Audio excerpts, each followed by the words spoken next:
The Prime Minister says he'll soon be briefed on formal legal advice about whether his predecessor broke any laws. The Solicitor-General has investigated Scott Morrison's decision to secretly swear himself in to 5 additional portfolios while he was leader. Political reporter Noor Haydar has more from Parliament House in Canberra. The Prime Minister will be publicly releasing the Solicitor-General's report tomorrow. Anthony Albanese says that the report has been handed over to the Department of Prime Minister and Cabinet and that he will be briefed on it later this afternoon. He'll then take it to his Cabinet tomorrow before releasing it more widely for public viewing. Now, Mr Albanese tasked the Solicitor-General, Stephen Donoghue, about a week ago when these revelations first came to light, to look into, Scott Morrison's extraordinary decision to secretly have himself sworn in to a number of ministries, to 5 ministries over the course of the COVID pandemic. Some constitutional law experts have already said that based on what is publicly known, it does not appear that Mr Morrison broke any laws, but they say that his actions were in breach of, convention and our system of government. Now, Mr Morrison didn't tell the public, he didn't tell the Parliament, and for the most part, his own Cabinet colleagues were also left in the dark.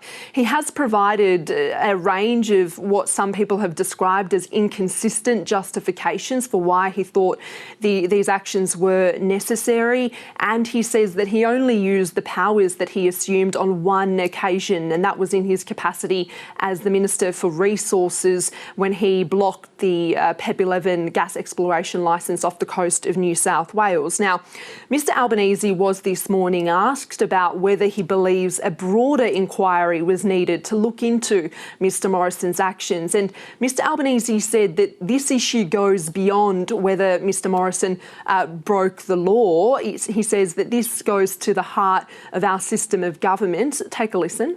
There are real questions to be answered here. There is a question of legality. Now, there hasn't been a suggestion of illegality, but there have been questions raised about how this could occur, how it fits in with the conventions and the normal accountability mechanisms and checks and balances that are there in our parliamentary democracy. And they are matters that need to be considered.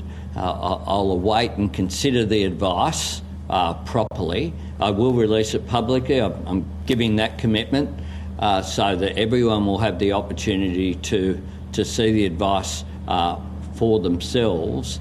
But I would have thought that Australians are concerned that this could ever occur. There's a basic fundamental weakness in checks and balances. If no one knows who the minister is, then how can they be held to account for decisions which are made? And Noor, some are calling for the role of the Governor-General to also be examined.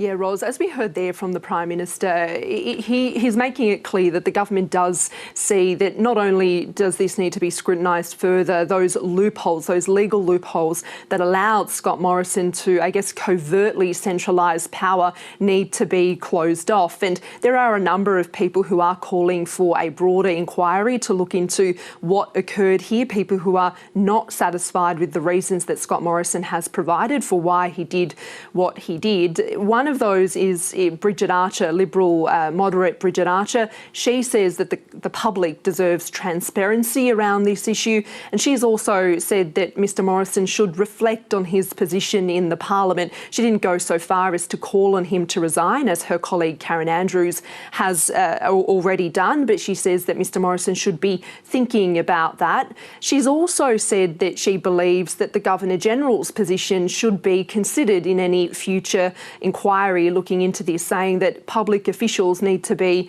the role of public officials in this process need to be scrutinised. And the Greens are also pushing for a broader inquiry, one that not only looks at the role of the Governor-General, but the public service too. The government has been somewhat reluctant to criticise David Hurley for his role in this. He says that he was acting on the advice of the government of the day and had no reason to believe that Mr Morrison wouldn't release, a media statement indicating that he had assumed some power in a number of these ministries. Here's what the Greens leader Adam Bandt had to say earlier today. Governments and ministries are not playthings just for political parties. They are fundamental institutions, and the public has the right to know what is going on, who the ministers are. All of the so-called explanations that are coming in from his former colleagues about who knew what when just add to the case, not only for a broader look at what is going on, but add to the case that the people and the parliament were being held in contempt.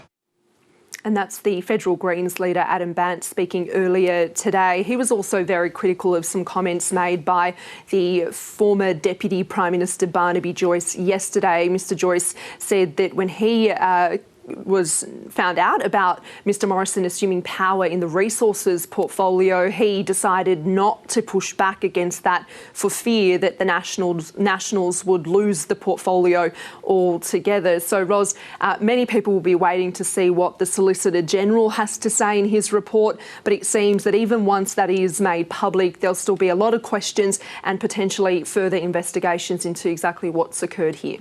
No, thank you.